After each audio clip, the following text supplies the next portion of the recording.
नमस्कार दोस्तों, मेरा नाम नरेन है और मैं एक शराबी हूँ। परमात्मा की कृपा, आप लोगों की दुआ और इस सुंदर कार्यक्रम की मदद से आज के दिन शराब के पहले घूंट से दूर हूँ और कोई ख्याल तक नहीं है शराब का, और एक अच्छा जीवन जीने का प्रयास कर रहा हूँ।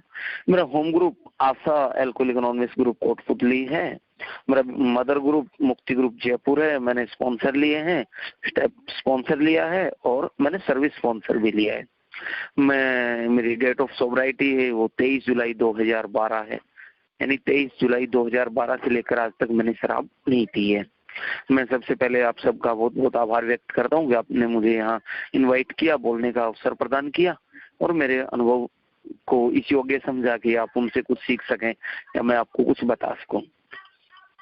दोस्तों, मैं थोड़ा सा अपने जीवन के बारे में बताना चाहूंगा कि कैसे मेरे जीवन में शराब आई, क्योंकि जो आज का टॉपिक है वो बहुत ही शानदार है, service and recovery. It's very light topic है, बहुत हल्का हल्का सा टॉपिक है और इम्पोर्टेंट बहुत है।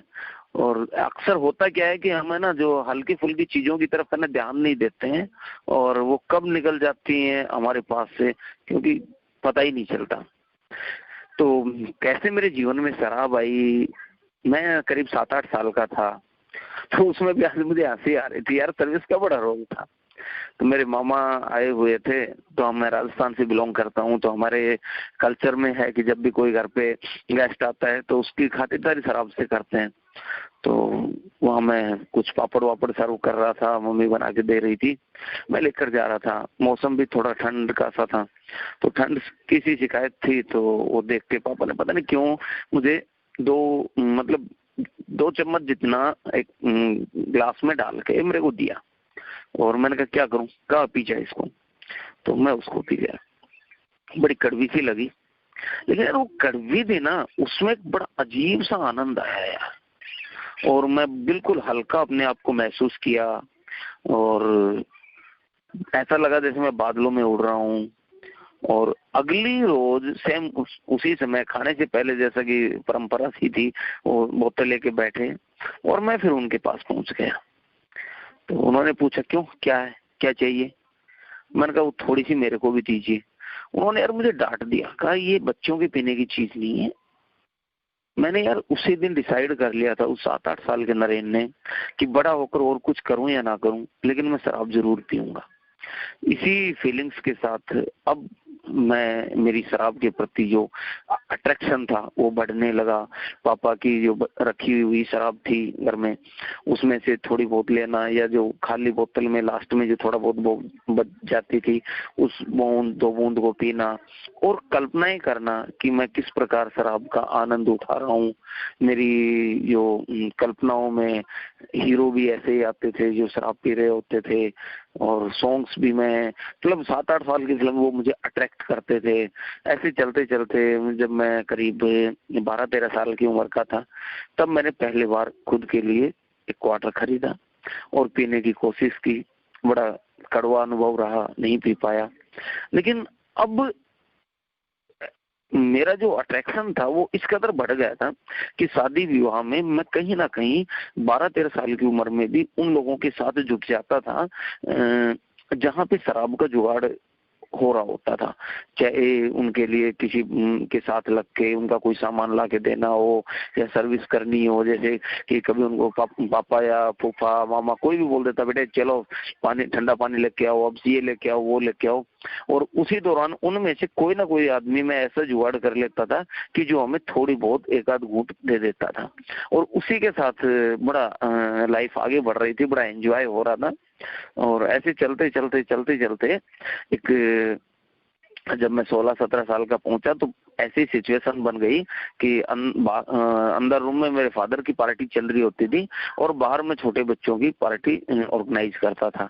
एक बार ऐसा ही कुछ हुआ कि एक बियर की बोतल वो लोग खोल नहीं पाए, और मैंने पता नहीं किस मूवी में देखा था कैसे क्या फटाक दे से मुंह से बियर का बोतल खोल दिया। और वो एक्सपीरियंस इतना गजब है कि अभी 4-5 रोज पहले घर में सॉस की बोतल खोलनी थी तो ओपनर था नहीं, क्योंकि बियर का यूज नहीं करते इतने सालों से, तो ओपनर का तो कोई मतलब ही नहीं है। तो छोटे वाले बेटे ने हंसते हुए कहा लो आजमाओ अपने ट्रिक, आज भी काम करती है क्या नहीं करती। और बिलीव कीजिए कि 8 साल प्रोग्राम में होने के बावजूद भी नरेन कुछ नहीं बोला, एक झटके से सॉस की बोतल वैसे खोल दी जैसे पहले कभी बियर के खोलते थे। तो इस प्रकार से जीवन में मेरे शराब बढ़ती जा रही थी और मेरा आनंद दुगना होता जा रहा था। मुझे जो कुछ चाह थी समाज से, परिवार से, दोस्तों से, वो सब कुछ मुझे शराब दे रही थी। मैं अच्छा स्कॉलर तो था, लेकिन इतना अच्छा भी स्कॉलर नहीं था कि आई एम द बेस्ट। मैं बेस्ट नहीं, लेकिन टॉप 5 में रहा। मैं अच्छा प्लेयर नहीं था, सिंगिंग मुझे नहीं आती, डांस मुझे नहीं आता। तो इन सारी चीजों को मैं रिकवर कहाँ से करूं, ये मुझे समझ में नहीं आ रहा था। मीटिंग चल रहा है। तो इसी दौर में जब मैं 12th में था, तो उस पार्टी के दौरान वो बियर मेरे हाथ में आई। उन लोगों को जब पता चला, मेरे जो साथी थे, वो बियर खोली मैंने उस तरीके से, तो वो लोग रियली शॉक्ड। और मुझे उन्होंने अपना लीडर मान लिया कि यार तू वास्तव में, हम तो तेरे को बच्चा समझते थे, तू तो बड़े काम की चीज है। और मुझे जो चाहिए था वो मिला। एक उनसे अनुमोदन मिला, एक उनकी प्रशंसा मिली पहली बार। नहीं तो मुझे वो अपने साथ खिलाते तक नहीं थे, क्योंकि मैं फिजिकली बड़ा कमजोर होता था। और अब मैं पढ़ने के लिए अपने शहर से बाहर गया, तो मैंने उस शहर भी इस प्रकार से सिलेक्ट किया कि जहां मैं वीकेंड पे मजे से शराब पी सकूं। अब तक मेरा अट्रैक्शन था वो शराब के प्रति बहुत बुरी तरीके से जाग चुका था, लेकिन पीने के अवसर नहीं मिल रहे थे, ना मेरे पास पैसे हो रहे थे। फिर जब मैं बाहर गया तो वो वीकेंड पे जो स्टार्ट हुआ वो डेली हो गया। और धीरे धीरे 96 में मैं बाहर गया था दोस्तों। 96 से जो सफर स्टार्ट हुआ वो लगभग हर दूसरे तीसरे दिन होता चला गया, और धीरे धीरे बढ़ते बढ़ते वो 2004 आते आते रोजाना हो गया। और रोजाना में भी एक दो रोज ऐसा हुआ कि मुझे काम के चक्कर में फ्री बैठा था, काम के टाइम पे मौसम खराब था और हमने दिन में पीना स्टार्ट कर दिया। अब वो जो एक दिन का आनंद मिला तो दिन में भी चालू हो गई।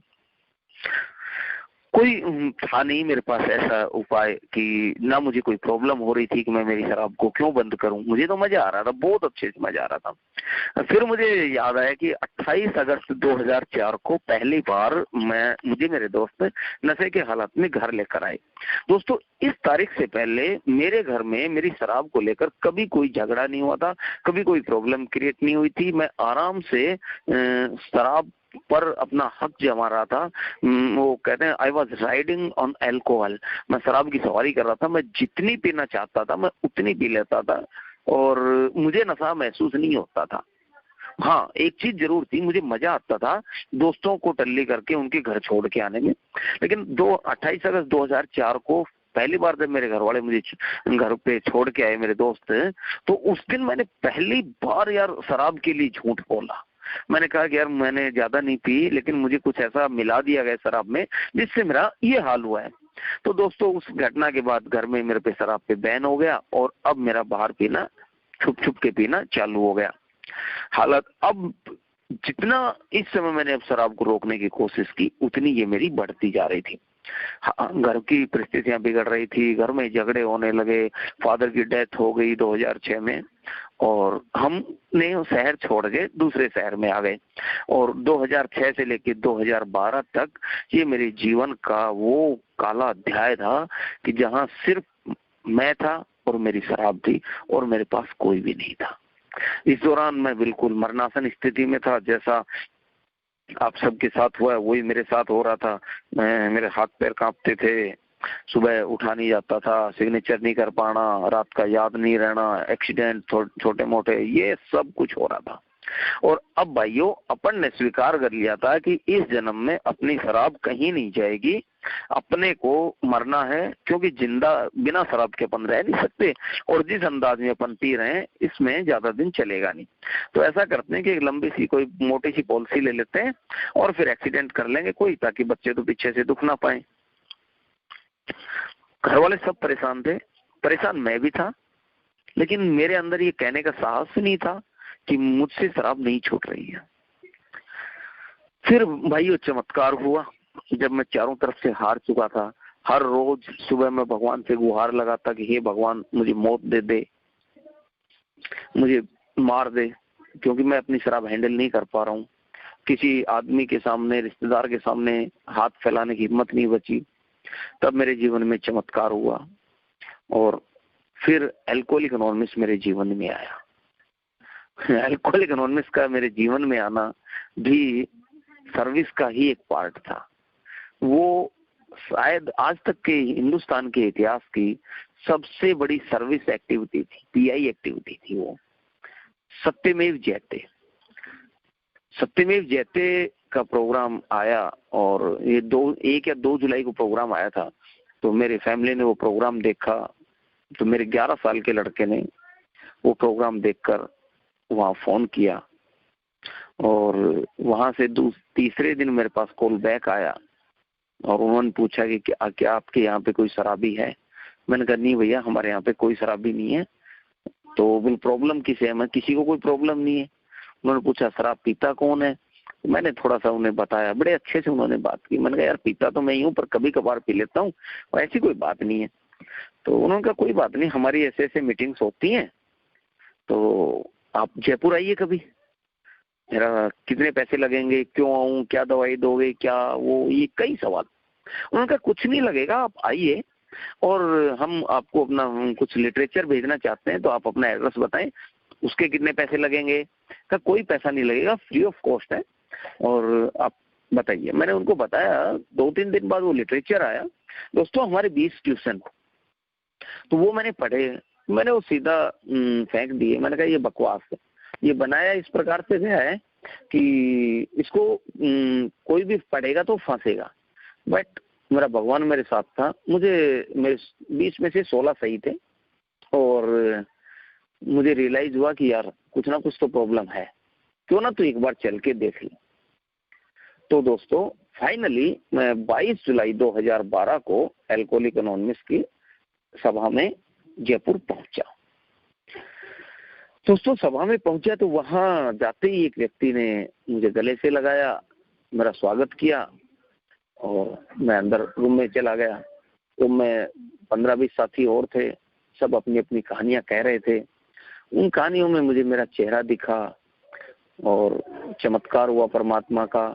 उस दिन जरूर मैंने 22 जुलाई 2012 को की, लेकिन 23 जुलाई 2012 के बाद से लेकर आज तक मेरे अंदर शराब पीने का ख्याल नहीं आया। तो ये थी मेरी थोड़ी सी स्टोरी कि कैसे जीवन में शराब आई और कैसे ये मेरे जीवन में आया। लेकिन दोस्तों मेरी जो पहली सर्विस आई ए में, जो मैंने समझा, वो एक्चुअली में तो मुझे ऐसे कोई लगाव था ही नहीं यार। थोड़े दिनों बाद दिमाग पे चर्बी चढ़ गई कि अच्छे पैसे बच रहे हैं, दारू नहीं पी रहे हैं, घर में टेंशन नहीं हो रही है और टूल मिल गया, 1 डे एट ए टाइम, कोई दिक्कत नहीं है। ये तो एक लोग तो हैं ही पागल, चाय पी के आ जाओ, चाय जाने के बाद पी लो, ये तो कुछ कहने वाले हैं नहीं, गले से लगाएंगे, ताली बजाएंगे, कहेंगे कीप कमिंग बैक, आते रहो। ये तो मैंने सोच लिया कि जब मौका मिलेगा तो चौका मारेंगे, अपन चलते रहे। यहाँ एक बार मुझे फिर शेयरिंग करने का मौका दिया, आप भी कुछ कहिए। मुझे बाद में जब मैं कार्यक्रम से जुड़ा तो मुझे पता चला जो मेरी पहली सर्विस थी एल्कोहलिक एनोनिमस की, जो पहली सर्विस थी वो थी शेयरिंग। और हम लोग कई बार है ना शेयरिंग को बड़ा कैजुअली ले लेते हैं। दोस्तों शेयरिंग करना, अपनी अनुभव किसी के साथ शेयर करना, ये एल्कोहलिक एनोनिमस की सबसे सस्ती और सबसे बढ़िया वाली सर्विस है। बिग बुक में जो हम पढ़ते हैं वर्किंग विद अदर्स में, तो वहाँ क्लियर लिखा है कि हमें शराब से, कोई भी चीज हमें शराब से पूरी तरह नहीं बचा पाएगी जितना कि किसी दूसरे शराबी के साथ गहन रूप से कार्य करना। और गहन रूप से कार्य करने की शुरुआत जो होती है वो शेयरिंग से होती है। तो मैंने शेयरिंग की, लेकिन शेयरिंग में मैं कुछ नहीं बोल पाया यार उस दिन। मैंने सिर्फ हेलो हाय किया, मेरा नाम नरेंद्र, मैं एक शराबी, और मैं रोने लग गया। बस उसके बाद मेरा वो 1 डे एट ए टाइम चालू रहा। अब दोस्तों असली चमत्कार मेरे जीवन में आना बाकी था। कुछ दिनों के बाद हमारे अलवर शहर में एक पीआई हुई। हमारे कई साथी जो शायद इस ग्रुप से भी जुड़े हों, या मैं अब तो रूबरू उनसे मिल चुका हूँ, वो लोग वहाँ थे और मेरे पास मैसेज गया। तो मैंने कहा दोस्त मैं ए से जुड़ चुका हूँ और अब मैं जयपुर मीटिंग करता हूँ। तो उनका कोई बात नहीं, आप एल्कोहलिक एनोनिमस की इस पीआई में अलवर आइए। मैंने कहा मैं क्या करूँगा? कहा आप अपने अनुभव शेयर कीजिए, आप आइए। उससे पहले मैं सिर्फ अपना नाम बोलता था और ये कहता था बस मैं आज के दिन नहीं पीना चाहता, बात करता हूँ। मैंने कभी अपनी स्टोरी किसी के साथ शेयर नहीं की थी। दोस्तों मैं अलवर में पीआई के दौरान मेरा जो पहला अनुभव हुआ,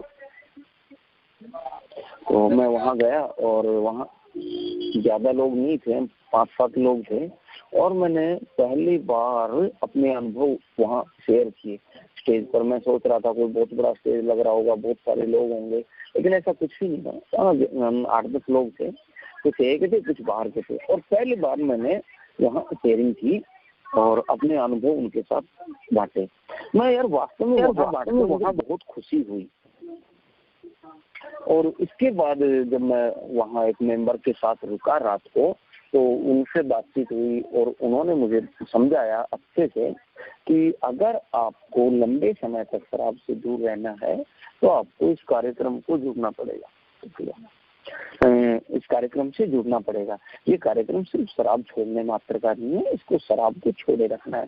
और शराब को छोड़े रखने का सबसे अच्छा साधन है वो ये है किसी भी दूसरे पीड़ित व्यक्ति के साथ कार्य करना, अल्कोहलिक एनोनिमस की सेवा करना। तो मैंने कहा कि भाई मैं ये सेवा कैसे कर सकता हूँ? तो उन्होंने कहा कि इस समय जो ये नया ग्रुप हम बनाया है, यहाँ पे कोई इसकी मीटिंग चेयर करने वाला नहीं है और इस मीटिंग को आप चेयर कीजिए।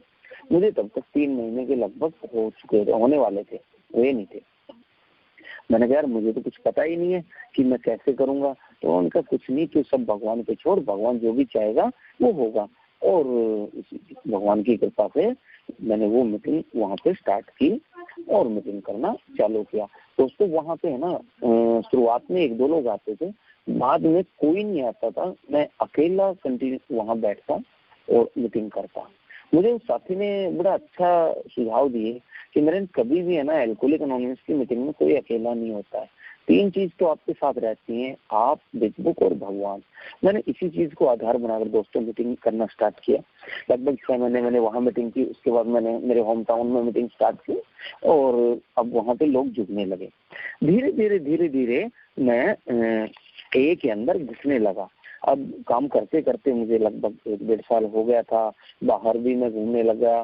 तो अब जिम्मेदारियां बढ़ने लगी। हम जब मैं लोगों को जानने लगा, ए को भी समझा कि ए का काम कैसे होता है। क्योंकि दोस्तों मैं थोड़ा सा हमारे विषय में बताना चाहूंगा कि जब हम लोग जुड़े थे ए से 2012 में, उस समय राजस्थान में सिर्फ एक ग्रुप होता था और हम 3-4 लोग होते थे। तो हमें ना तो कोई ट्रेडिशंस का पता था, ना कोई स्टेप्स का पता था। सिर्फ इतना पता था कि भैया मीटिंग में आओ, प्रार्थना लो, हाउ इट वर्क्स पढ़ो, ट्रेडिशन पढ़ो, दैनिक चिंतन पढ़ो, अपनी अपनी शेयरिंग करो और अंत में प्रार्थना करो और आज के दिन शराब मत पियो और एक दूसरे भाई को फोन करो। तो हमारा जो बेस बना वो बेस एक्चुअली में क्या सर्विस बेस्ड बना। हम लोग एक दूसरे के टच में रहते थे, कम मेंबर थे। आज मैं आपको बताना चाहूंगा कि धीरे धीरे कार्य करते करते आज हमारे राजस्थान में करीब 14 ग्रुप कार्य कर रहे हैं। और इस सर्विस, इसमें सारे का सारा रोल जो आया वो सर्विस से आया।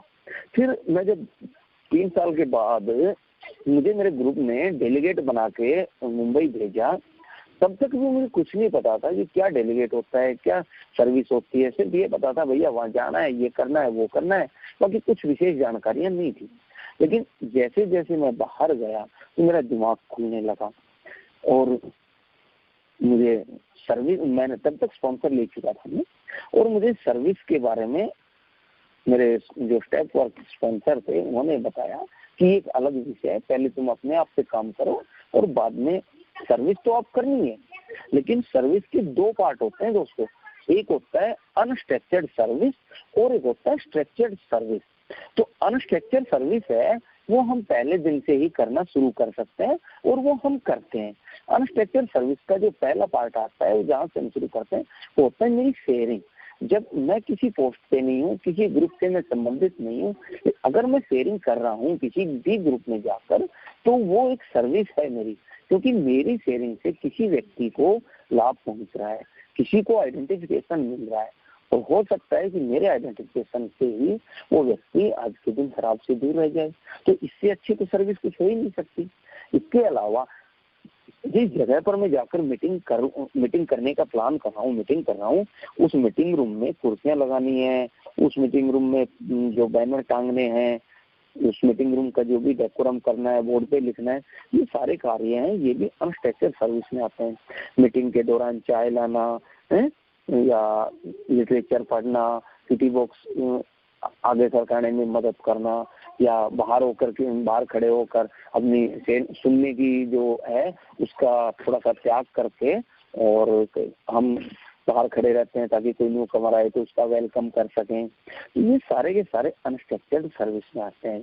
फिर इसके बाद जैसे कोई नया भाई आया है, उस भाई के साथ 1 to 1 करना, उसको प्रोग्राम की जानकारी देना, ये धीरे धीरे ये सारी चीजें करने से मुझे आप में खुशी मिलने लगी। मुझे मेरा जो होम ग्रुप था वो होम ग्रुप कम और मुझे होम जैसे लगने लगा कि मुझे यार यहाँ पे ये करना है, इसमें ये चीज होनी चाहिए। मैंने देखा कि सूरत वगैरह हम गए तो वहाँ पे बोर्ड को कलर चौक से करते हैं, तो मैंने मेरे ग्रुप में प्रयास किया कि भैया कलर चौक से इसको किया जाए। मैं कोटपुतली में कई बार करता हूँ, मैं लेके जाता हूँ चौक मेरे साथ, और इसी का अट्रैक्शन क्रिएट होता है। क्योंकि हम कुछ और तो लगाते ही नहीं ना, हम कोई भगवान की फोटो नहीं लगाते, कोई अगरबत्ती नहीं लगाते, लेकिन जहाँ हम बैठते हैं उस जगह को साफ सुथरा रखने की, उस जगह को सजाने की, संवारने की ये जिम्मेदारी भी तो मेरी बनती है। तो ये भी तो मेरी सर्विस है। अब मैं तो ये तो हूँ नहीं कि यार मैं बड़ी गाड़ी से आ रहा हूँ, मैं रईस आदमी हूँ तो मैं चाय नहीं लाऊंगा, मैं चेयर नहीं पकड़ाऊंगा, मैं ये नहीं करूंगा।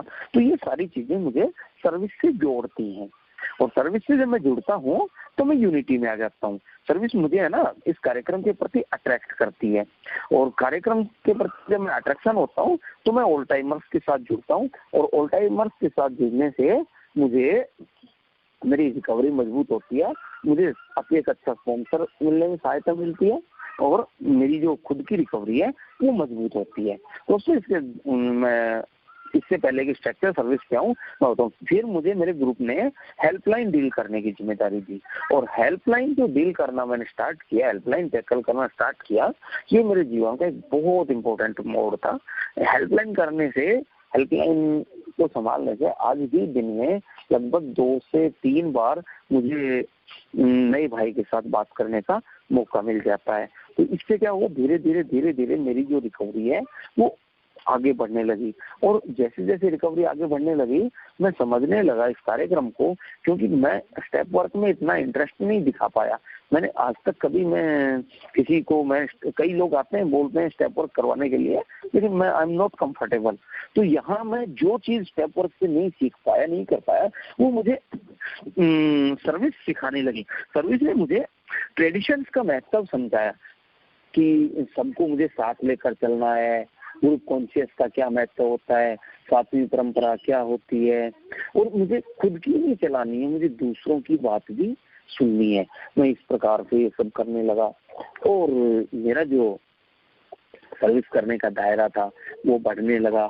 अब सर्विस है ना वो मुझे अट्रैक्ट और मोर ज्यादा अट्रैक्ट करने लगी, और जैसे जैसे मैं ये अनस्ट्रक्चर्ड सर्विस में जाता हूँ, मेरे स्पॉन्सर ने मुझे बताया कि मैं अपने आप को एक सर्किल में ले आता हूँ, यानी रिकवरी, यूनिटी और सर्विस। तो मेरा जो अनस्ट्रक्चर्ड सर्विस करने के लिए जो कंडीशन होती है वो ये होती है कि मैं खुद को ग्रुप की सेवा के लिए तैयार करूं, और वो तैयार करने का पहला काम ये होता है कि मुझे अगर ये सब चाहिए तो मुझे अपने आप को शराब से दूर रखना पड़ेगा।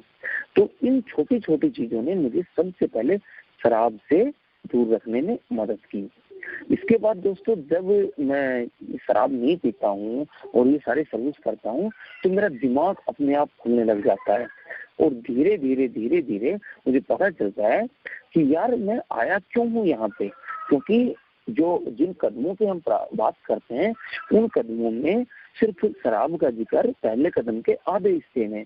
तब मुझे पता चलता है कि यार अल्कोहलिक एनोनिमस का तो बहुत ही वंडरफुल प्रोग्राम है, और यहाँ अगर मुझे लंबे समय तक चलना है, मुझे जो मिला, अगर मुझे जीवन पर्यंत सोबर रहना है, तो मुझे है ना जो फ्री में मिला है मुझे वो बांटना पड़ेगा, और बांटने के लिए मुझे देखना पड़ेगा कि मैं क्या कर सकता हूँ। और मुझे जैसे मैं आज के दिन शराब से दूर रहता हूँ, मुझे अल्कोहलिक एनोनिमस में भी मुझे ये देखना पड़ता है कि मैं आज के दिन में क्या कर सकता हूँ और मैं कहाँ से शुरू करूँ।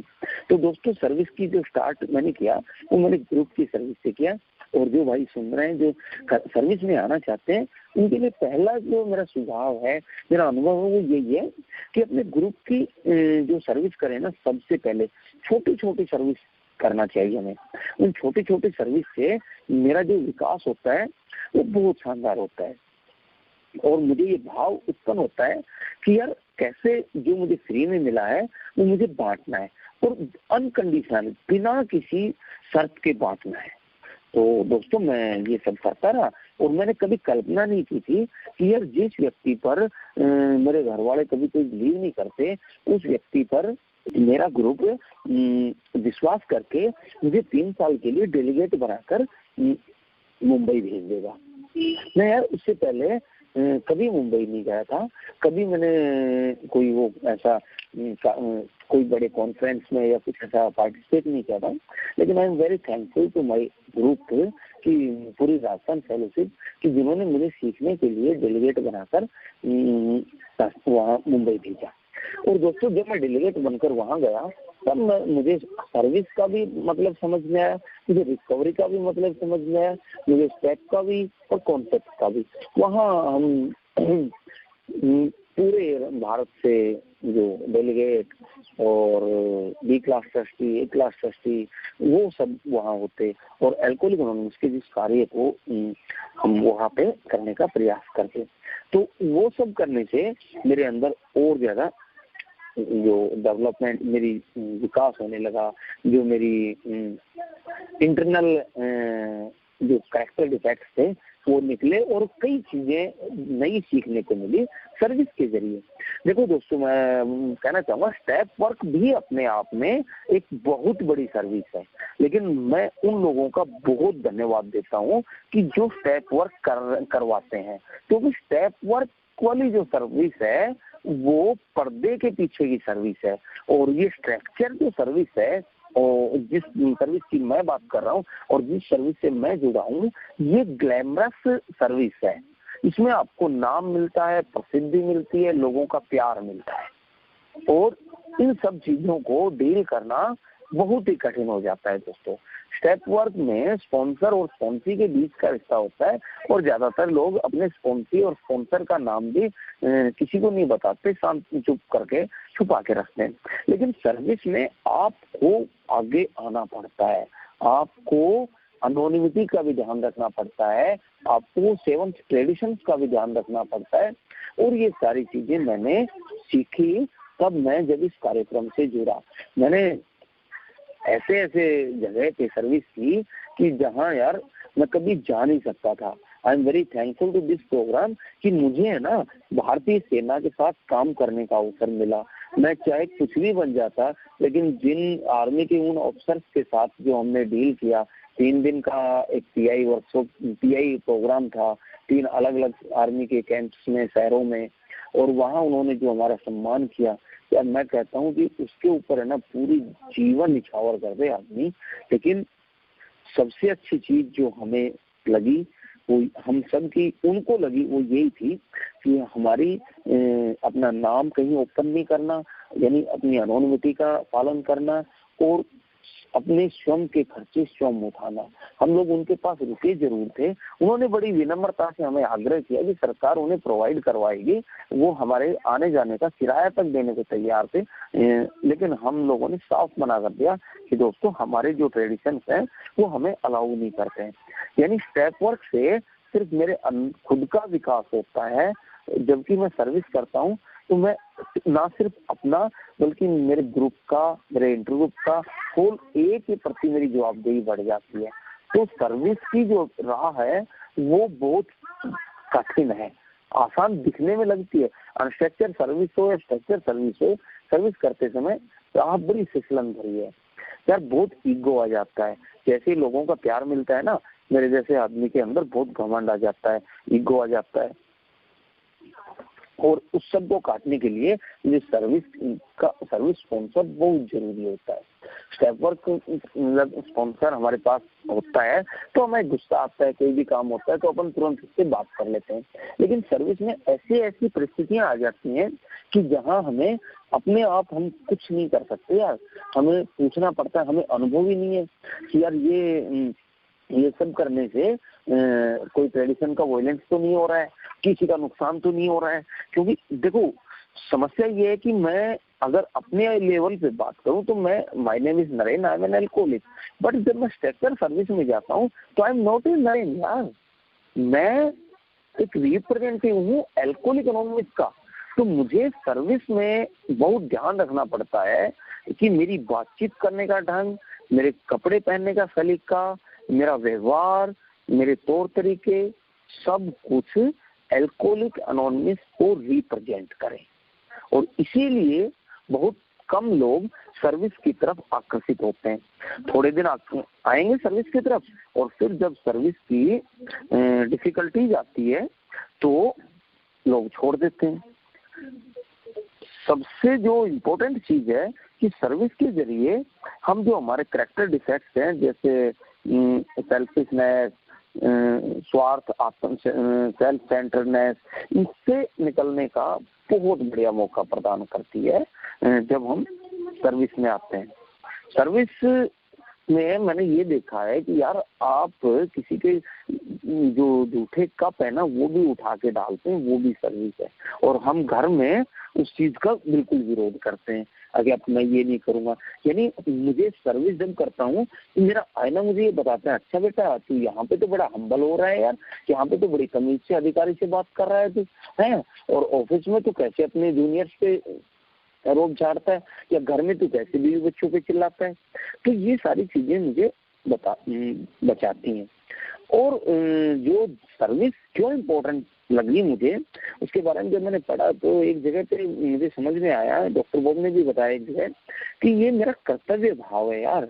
कि मुझे याद नहीं आ रहा है एक्यूरेट की एक जगह पे लिखा है यार, दैनिक चिंतन में आता है कि वो एक बच्चा पूछता है कि बाबा तुम ये पेड़ लगा रहे हो, इसके आम तुम नहीं खाओगे, इसके फल तुम नहीं खाओगे, फिर भी क्यों लगा रहे हो? तो वो कहता है कि यार मैं इसलिए लगा रहा हूँ कि मुझे पता मैं नहीं खाऊंगा, लेकिन मेरी आने वाली नस्लें हैं, मेरे बेटे पोते है ना, वो इसका फल खाएं। तो यार अगर मैं आज ये की सर्विस नहीं करूंगा तो कल को मेरे बेटे बेटी पोते पोती उनको एक मैसेज कहाँ से मिलेगा?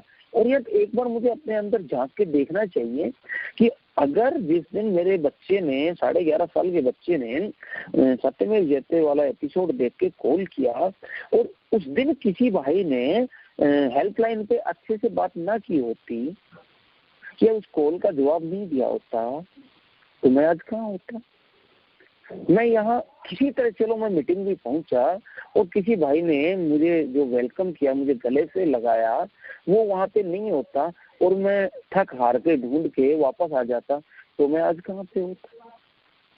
चलो मैं मीटिंग भी पहुंच गया और कोई जिस भाई की शेयरिंग से मैं अट्रैक्ट हुआ, जिससे मुझे आइडेंटिफिकेशन मिला, तो वो अगर शेयरिंग नहीं कर रहा होता तो ये सारी चीजें मुझे मेरे आज कर्तव्य भाव उत्पन्न करती हैं कि मैं यार कृतज्ञ हूँ उन लोगों के लिए, और अब वक्त है कि मैं ये सब वापस रिटर्न करूँ। अर्ली रिकवरी में मैं मीटिंग जाता हूँ मेरी जरूरतों के लिए, लेकिन आज मेरा मीटिंग जाना एक सर्विस का पार्ट है, एक ग्रेटिट्यूड है मेरा उस ग्रुप के प्रति, इस एल्कोहलिक एनोनिमस के प्रति जिन्होंने मुझे जीवन दिया। और सब लोग यार, मैं मानता हूँ कि यार आज के दिन में जिसको भी देखूँ ना, वो स्टेप वर्क की बात कर रहे हैं, चलो स्टेप वर्क करो, step, what is the meaning of step work यार? क्या 1 2 3 ये जो काम सर्विस करना ये स्टेप वर्क नहीं है? अपने सारा काम करके आखिर में सबसे जो बड़ा स्टेप है 12 स्टेप, वो कहता भी यही है ना कि इन कदमों के परिणाम स्वरूप जो आध्यात्मिक जागृति मुझे प्राप्त हुई है, उसका संदेश किसी दूसरे भाई को देना है। लेकिन नहीं यार, मुझे बड़ा बुरा फील होता है यार उन दोस्तों को लेकर जो कहते हैं मीटिंग नहीं, यार मैं मीटिंग नहीं आता हूँ, मैं स्पॉन्सर से बात कर लेता हूँ, स्टेप वर्क कर रहा हूँ, बिग बुक पढ़ रहा हूँ, जयराम जी की। भैया तेरा स्पॉन्सर भी अगर यही करके अपने स्पॉन्सर से बात करके बिग बुक पढ़ के और घर बैठ जाता तो तेरे को मैसेज कहाँ से मिलता? आज ये जरूरत है वास्तव में कि हम सर्विस से लोगों को जोड़ें यार, लोगों को अट्रैक्ट करें। और प्रॉब्लम ये है कि आज अट्रैक्ट होने की बजाय लोग है ना सर्विस से दूर भाग रहे हैं। सर्विस से यार एक कभी पास जाके देखिए दोस्तों, सर्विस से एक आनंद का भाव पैदा होता है। आज आप ये सर्विस जो कर रहे हैं, जो वॉलेंटियर हैं यहाँ पे इस मीटिंग शेयर कर रहे हैं, ये अपने दिल से पूछ के देखें कि यार ये जब ये सर्विस स्टार्ट नहीं की थी उससे पहले ये लोग कहाँ थे? उस समय क्या ये इतने खुश थे? नहीं यार, मैं जब जब एल्कोहलिक एनोनिमस के सदस्यों के साथ होता हूँ या पीड़ित व्यक्तियों के साथ होता हूँ, तब मेरा मन एक ऐसे आनंद से भरा होता है जिसका मैं आपको वर्णन नहीं कर सकता, क्योंकि मैं कुछ और कार्य करने के लिए नहीं पैदा हुआ हूँ। भगवान ने मुझे जिंदा रखा सिर्फ इसी बात के लिए कि मैं स्वयं शराब से दूर रहूं और दूसरे पीड़ित भाई की मदद करूं। यही इस कार्यक्रम का सार है। और कुछ लोग, बुरा लगता है मुझे यार, मेरे खुद के साथी हैं, यार छोड़ना है यार, क्या सर्विस है, पोस्टर चिपकाने नहीं यार, हम साले पोस्टर चिपकाएंगे। अरे वाह, ये पोस्टर अगर तू जिस पोस्टर को देखकर तुझे मैसेज मिला, अगर ये पोस्टर किसी और ने ना चिपकाए होते तो तेरा क्या होता। तो दोस्तों मेरा ये है सिंपल सी बात, मैंने आज तक कभी काम करने में शर्म नहीं किया यार एल्कोहलिक एनोनिमस के लिए। मैं जब से ए में आया हूँ, मैंने जयपुर राजस्थान का ऐसा कोई जगह जहाँ पे मीटिंग हो मैंने नहीं छोड़ा है जहाँ पे जाके पोस्टर ना लगाए हूँ। रात को 12-12 1-1 बजे यार ऑटो रिक्शा में पोस्टर चिपकाए हैं, क्योंकि उस समय सारे भीड़ कम रहती है, चुपचाप खड़े रहते हैं। और आप यकीन मानिए कई बार है ना ऑटो ड्राइवर की डांट खाई है, किससे पूछ के लगा दे तुम। अरे यार कोई बात, क्योंकि जिस एक आदमी से परमिशन लिए उनके जो भी यूनियन वाला है, अब वो हर आदमी को तो जाके बताएगा नहीं। हो सकता है कि जिसको ऑटो वाला गुस्सा हो, कोई नहीं यार। तो सर्विस जब मैं करता हूँ तो मेरे अंदर ह्यूमिलिटी आती है, विनम्रता भी आती है। मुझे कभी इंतजार करना नहीं आता था यार। आज किसी से परमिशन लेनी होती है तो उसके ऑफिस के बाहर मुझे आधा घंटा 2-2 घंटे इंतजार करने पड़ते हैं। सब जाके मुझे पता है इस प्रोग्राम की प्रैक्टिस होती है। उसमें मैं बैठा क्या करता हूँ, मैं आराम से प्रार्थना कर रहा होता हूँ कि हे ईश्वर मुझे आत्म शांति दो, अभी इन चीजों को स्वीकार करते हैं। ये अधिकारी बेचारा जब फ्री होगा तब होगा, जब टाइम देगा तब देगा, मैं अपनी नहीं चला सकता ना। इन सारी चीजों की प्रैक्टिस मेरी किसने करवाई, सर्विस ने करवाई दोस्तों। मैं लगभग 14 महीने के बाद मैं ऐसी सिचुएशन में था कि जहां मैं मुझे मेरे जीवन के बहुत बड़ी प्रॉब्लम से सामना करना पड़ा, और उस पर मेरे पास कोई कार्यक्रम नहीं था। सिर्फ ये था कि मैं शराब नहीं पी रहा था, वो भी कर रहा था। तो मैंने मेरे स्पॉन्सर से पूछा उस समय, जो मेरे इनिशियल थे, कि भाई मुझे बताओ ये सब बुरा मेरे साथ क्यों हो रहा है। तब उन्होंने मुझे बताया कि यार तूने कुछ नहीं किया, सिर्फ ये चंद कार्य कर रहा है जिससे है ना वो भी बचा हुआ है। तो मैं ज्यादा वो नहीं कहूँगा, मैं इतना कोई बड़ा ज्ञानी नहीं हूँ, लेकिन ये सच्चाई है कि ये छोटे छोटे कार्य भी अगर हम करते रहेंगे ना तो हम रिलैक्स से बचे रहेंगे। और पहले जब शराब हमारे दिमाग से निकल जाएगी, शरीर से निकल जाएगी, तो हम आगे प्रोग्राम के बारे में अच्छे से जान पाएंगे। जब उन्होंने मुझे बताया कि यार तूने सिर्फ ये कार्य किया जिनके कारण तू शराब से तो दूर है, लेकिन अभी तूने और डीपली प्रोग्राम को नहीं लिया है, तब जाके मैं दूसरे जो स्टेप थे उनकी तरफ गया। बट यार सबसे बड़ी चीज ये थी मेरे लिए तो कि यार एक तो मुझे इसमें सर्विस में बड़ा आनंद आता है और मैं अपने आभार चुका पाता हूँ।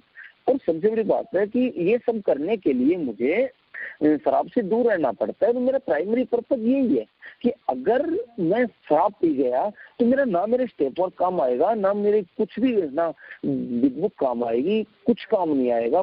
कोई भी मानवीय शक्ति उसमें मेरी मदद नहीं कर सकती। तो जो अट्रैक्शन मुझे रोक के रखता है, पहला काम ये है कि मुझे आज के दिन शराब से दूर रहना है। और उसके लिए मैं किसी भाई की भी मदद करने के लिए तभी कर पाऊंगा कि जब मैं शराब से दूर रहूं। तो इससे मेरी जो अंदर की बीमारी है वो निकल जाती है। और भगवान की कृपा से मेरा आप लोगों के साथ संपर्क बना रहता है। जो भी भाई हैं, चाहे अभी एक भाई के साथ मेरी बात हुई, 65 साल के हैं यार, और आज 6 दिन से मैं कंटिन्यूअसली उनके साथ बात कर रहा हूँ। तो ये भी एक सर्विस है। दूसरा दोस्तों, जो साथी स्ट्रक्चर सर्विस में आना चाहते हैं उनके लिए जरूरी है कि वो एक पंपलेट है हमारा द ए ग्रुप, वो पढ़ें। उनमें जितने भी हमारे स्ट्रक्चर सर्विस हैं उन सब के बारे में विस्तार से बताया गया है कि कैसे हम क्या क्या हम स्ट्रक्चर सर्विस कर सकते हैं। और अपने ग्रुप की जो सर्विस है उनके लिए बहुत जरूरी है कि जिस भी सर्विस में मैं करूं उसमें मैं अपने जो कॉन्सेप्ट हैं उनका पालन करूं, एक ट्रेडिशन का पालन करूं।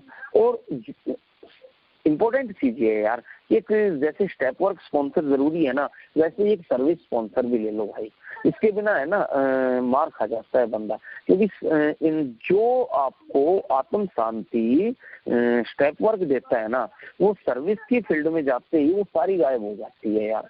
कारण है उसका कि या तो आपको नाम मिलेगा, प्रसिद्धि मिलेगी, ये सारी चीजें मिलेंगी, दूसरी तरफ आपके अपने साथी आपके खिलाफ खड़े होते जाएंगे। सर्विस में आप आओगे, आपको गालियां मिलेंगी, लिख के ले लो भैया, जिसकी हिम्मत हो वो ही आए, ये दुधारी तलवार है, यहाँ डंडे मिलते हैं। काम करने जाओगे, सलाह देने वाले 20 खड़े हो जाएंगे, साथ लगने वाले कोई 2-3 लोग मिलेंगे। तो अपनी हिम्मत कल्डी करें, छाती मजबूत करें, पीठ मजबूत करें, और तब जाकर सर्विस में आने का वो करें। और सर्विस स्पॉन्सर जरूर लें यार, क्योंकि बिना सर्विस स्पॉन्सर के है ना फिर गड़बड़ हो जाएगा मामला। क्योंकि आप जैसे ही इसमें सर्विस में आओगे, आपका अहम, आपका प्राइड, ईगो, जेलसी, ये सब सर उठाएंगे, और इन सब को अगर कोई रोक पाएगा तो वो आपका सर्विस स्पॉन्सर रोक पाएगा। तो दोस्तों मेरे हिसाब से अभी टाइम अभी तो है खैर। तो एक अगर जो भाई सर्विस में आना चाहते हैं उनसे मेरा आग्रह है कि ये जो अपना चैप्टर 7 है वर्किंग विद अदर्स, ये बहुत अच्छे से पढ़ें। इनमें अब अच्छे से बहुत सारी ऐसी ऐसी बातें बताई गई हैं जो आपकी सर्विस में काम आती हैं। और बाकी मेरा टाइम मुझे लगता है वो फिनिश सा हो गया। मैं अपना उसमें जब क्या कहते हैं यार, एक सेकंड थोड़ा याद आने दो। बिल की स्टोरी में हम पढ़ते हैं तो पता चलता है कि यार ये कितना इम्पोर्टेंट है यार दूसरों के साथ काम करना। घर बैठने का नहीं है यार, एक जगह रखा रखा तो है ना पानी भी छड़ांग मारने लग जाता है। तो भगवान की कृपा से गंगा जल नहीं है, वो सड़ता नहीं है, और हम गंगा जल जैसे नहीं है, हम तो वैसे सड़े हुए हैं। तो हम अगर अपनी रिकवरी को लेकर, अपने प्रोग्राम को लेकर एक जगह रहेंगे तो हम सड़ जाएंगे। तो मुझे याद आता है यार, वो कहता है कि दूसरों के साथ कार्य करना ना बहुत जरूरी था, क्योंकि अगर वो काम नहीं करेंगे तो ये गड़बड़ हो जाएगा। वो एबीटी कहता है, हाँ एबीटी कहता है बिल डब्ल्यू को कि ये कार्य करना तू भी ऐसे ही करना, क्योंकि फेथ विदाउट एक्शन डेड। चाहे हम कितना भी मान लें यार ये करने से वो होगा, वो करने से होगा, लेकिन होगा तो तभी ना जब हम कहते हैं। ठीक। तो मैं यार इन चीजों पे थोड़ा सा क्या टिका हुआ हूँ कि चाहे आधी रात को कॉल आ जाए किसी भी शराबी का, मैं उसकी मदद करने को तत्पर हूँ। और सबसे बड़ी बात तो ये है ना यार, दिल की मुझे बात याद आती है कि जो चीज मुझे आसानी से मिली है और वो यार अगर दूसरे भाइयों को मिले तो सब यार खुश होंगे, और वो खुश होंगे तो उनकी जो खुशी की भावना से जो ग्रेस मिलेगा वो मेरी रिकवरी को आगे बढ़ाएगा। तो मुझे अपने आप को एक सर्किल में रखना है। ये रिकवरी मेरी यूनिटी पे टिकी है, और यूनिटी के साथ मुझे सर्विस करनी है। तो दोस्तों ये सारी चीजें थी जो मैंने अपने अनुभव आपके साथ शेयर किए, और कुछ अगर छूट गया हो तो आप लोग, मैं इतना ज्यादा वो नहीं हूँ, पहले दूसरी बार मैंने ट्राई किया है, बाकी भगवान सबका भला करेगा। और इस दौरान कोई तथ्य अगर छूट गए हों, मैंने कुछ अपने अनुभव से, कुछ बिग बुक में जो मैंने पढ़ा था उनसे आपके साथ बांटने का प्रयास किया है। हो सकता है मैं परिपक्व नहीं हूँ, कोई भी आदमी संपूर्ण नहीं होता है, फिर भी अगर कोई एक आध मिस्टेक अगर कहीं रह गई हो तो कृपया मुझे क्षमा करने का कष्ट करें। और आपके जो भी कोई सवाल हैं तो मैं कोशिश करूंगा मेरे विवेक से, मेरी बुद्धि से, मेरे अंदर से उनको देने का प्रयास करूं। मैं आप लोगों का बहुत बहुत आभारी हूं कि आपने मुझे यहाँ आमंत्रित किया और बोलने का अवसर प्रदान किया। मैं अपनी वाणी को यहीं विराम देना चाहूंगा। Thank you.